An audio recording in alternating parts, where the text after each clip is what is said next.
You know, some songs aren't just a track. They're a whole story packed into just a few minutes. And that's exactly what Eminem did with his song Mockingbird. Today, we're going to break down the raw, powerful narrative he builds, pretty much line by line. Let's get into it. So get this, the track doesn't even start with a beat. Instead, what you hear is a father's voice speaking directly to his kids. Right from the jump, you know this isn't really for us. It feels like we're just listening in on an incredibly intimate conversation. And that personal tone, well, it sets the stage for the entire song. All right, so the whole song, and I mean the entire thing, is built around this one powerful idea, a father's promise. Let's take a look at how he lays out the core of his message to his daughters during what was a really confusing time in their lives. And he makes it personal immediately by naming his daughters Haley and Elena, or Lainey as he calls her. By doing this, he's basically signaling that this isn't for the charts. This is an unfiltered, raw message meant to explain an incredibly difficult world to his kids. In this promise, it's got so many layers to it. It's not just about buying stuff. First, he's talking about aspiration, this deep need to give them the life he never had. Then there's protection, vowing to end their nightmares. And maybe most importantly, he's talking about unity, this powerful idea that it's them against the world. They're a team, and they're going to face whatever comes together. Okay, so you're probably wondering, why does this promise feel so heavy, so urgent? Well, to get that, we have to go back in time. Eminem lays out this whole history of hardship that explains exactly why the present is so complicated.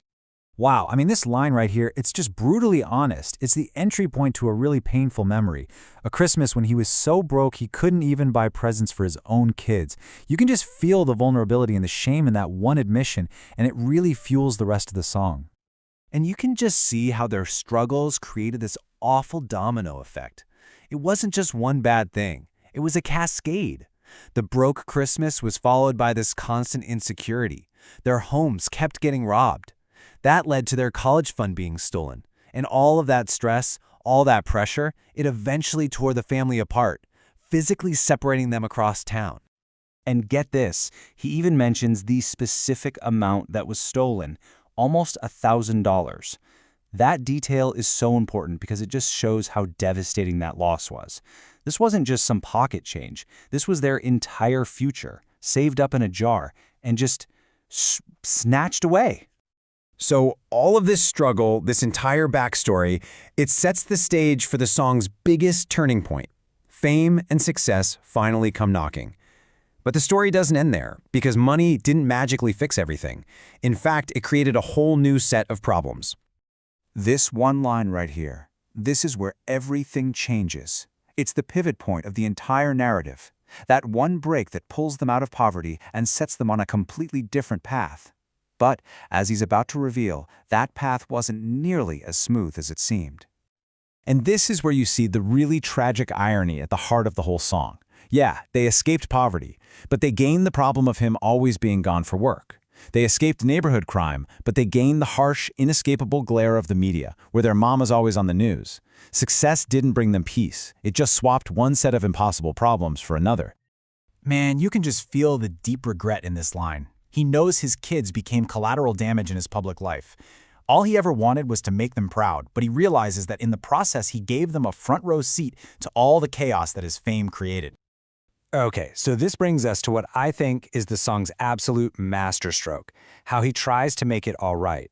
He takes a classic, gentle children's lullaby and completely flips it on its head to fit their new, harsh reality. So first, let's just remember the original song, right?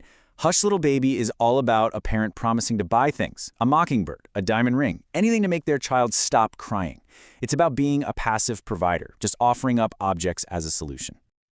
So Eminem kicks things off by echoing that classic lullaby almost perfectly, promising to buy them a mockingbird and a diamond ring. He makes you think this is going to be a simple song about material comfort, and then he completely shatters that expectation. And the escalation here, it's just wild. The gentle promise of comfort immediately twists into a vow of violent action if those things fail to bring happiness. He's not just going to buy another bird, he's going to break that birdie's neck. He's not returning the ring, he'll make the jeweler eat every carat. He transforms from a passive provider into this fiercely active protector, ending with that raw warning, don't mess with dad. So this aggressive, totally twisted version of a lullaby, it brings us to the song's final and maybe most important message. It's this huge shift away from just buying presents and a move toward presence and unwavering protection. See, this is where the song's message really hits a new level. He's learned from his past, from that broke Christmas, from the fame that couldn't buy happiness, that things just aren't the answer. The real promise is no longer about buying stuff. It's a vow that he will do anything to see them safe and happy. In this one line, it's basically the thesis statement for the entire song. After all the pain, all the struggle, and all the chaos of fame, it all comes down to this one simple, absolute commitment.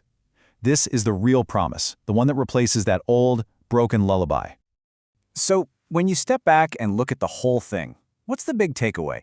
Mockingbird endures because it's so much more than just a rap song. It's a perfectly structured story about failure, regret, and this fierce, protective love. It really proves that raw vulnerability can turn a song into a timeless narrative. And it leaves me wondering, what other songs do you know that tell a story this powerful?